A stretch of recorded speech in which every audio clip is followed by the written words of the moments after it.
Jordan said my line, which I'm okay with if you guys are. That's totally fine. Okay. Our parlor floor has always been a second afterthought. We did our space pre us having clients, and now that we've worked with like over 20 clients, we've gotten a lot of design inspiration.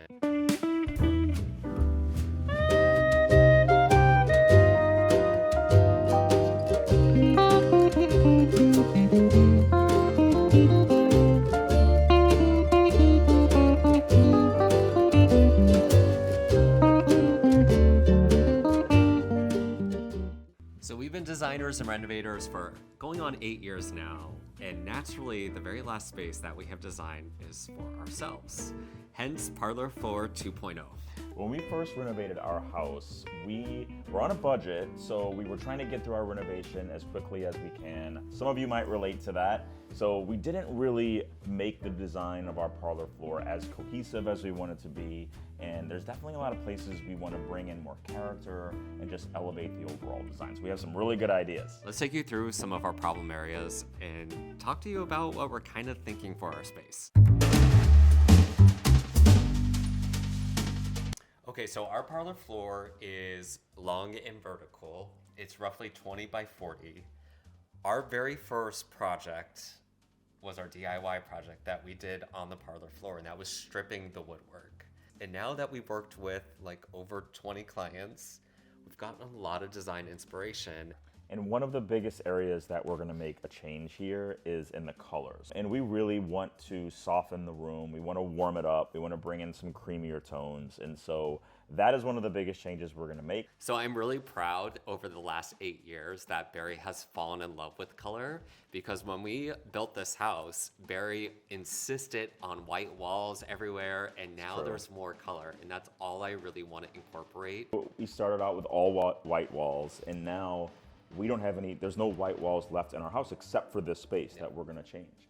So over here in the dining area, we are gonna make some pretty big transformations. This is where some of the construction is gonna come in. We're gonna close it off a little bit. We're gonna go against what a lot of people love, is that open floor plan. And we're actually big fans of intimate spaces. We're still gonna have a very big opening that goes into the kitchen area, but we're gonna close it off a little bit more so we can designate this part of the house as its own space, because that is gonna give us the ability to introduce some design elements that are unique to just this space, so it doesn't have to bleed into the next room. Right now we have a very bulky dining room table. We have a hodgepodge of furniture that has been collected pre us living together. So these chairs have lasted Barry in his several apartments, I think the near span of 20 years, and they are falling apart. They're vintage, they're amazing, but they literally are falling apart. And we're trying to be very intentional with our design, and a lot of that is bringing in the right furniture. I'm really excited as we are sourcing a lot of vintage furniture, and a mix of modern with that vintage in this historical home, I think is just gonna make a whole lot of sense. We're gonna add some sconces, we're gonna add some floor lamps and table lamps, and we're gonna change the ceiling fixtures as well. A lot of moldings. We're gonna add a lot of architectural moldings that's just gonna really elevate the space. Time to get to work. All right, guys, so last we left you, we started the parlor floor, and as designers, we're just always changing our minds, and a lot of changing of our minds has been done in the parlor floor. Right now, we're installing some wall moldings. So we taped out the marks of where we wanted the molding, but then we realized we had no spot for a TV. Barry pointed this out. He's very smart. And now we are changing it. So we're using this picture frame molding. It's a panel molding, it's called. We got it from a company called Garden State Lumber. They make a lot of really nice profiles of molding. It's a little bit chunkier than the one we use a lot of times. We feel like it's in keeping with what would have originally been used. And we're making the boxes a little bigger in the room. So it's gonna look really great. It's gonna add a lot of character to the space.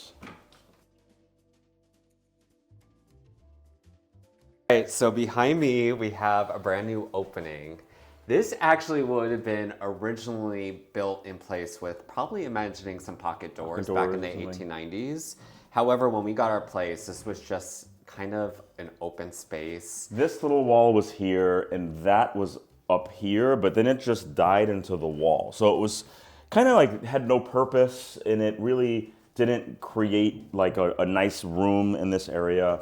And then we're gonna case this opening. So we're gonna have a beautiful cased opening. It's gonna be very intentional instead of what was there before. So we're also doing a little trick here, and we're gonna fool the eye. Our floors are from the 1890s, and we never leveled our floors. That's a huge job.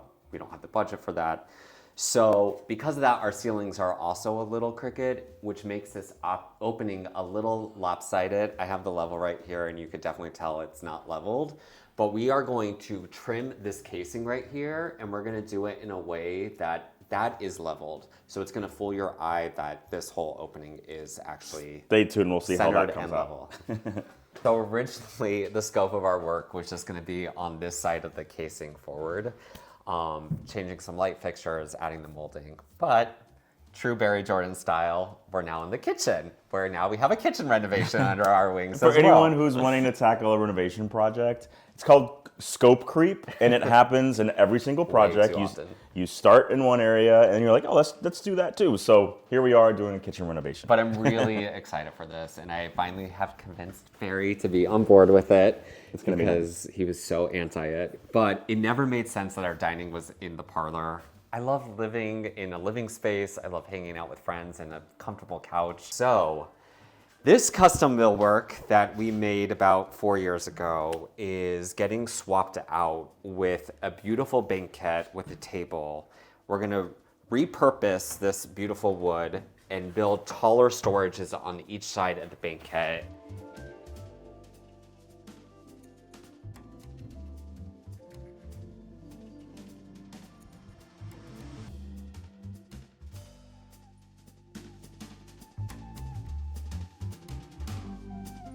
Okay, so Barry and I now are tasked with removing everything in this built-in storage. So I'm gonna get to work.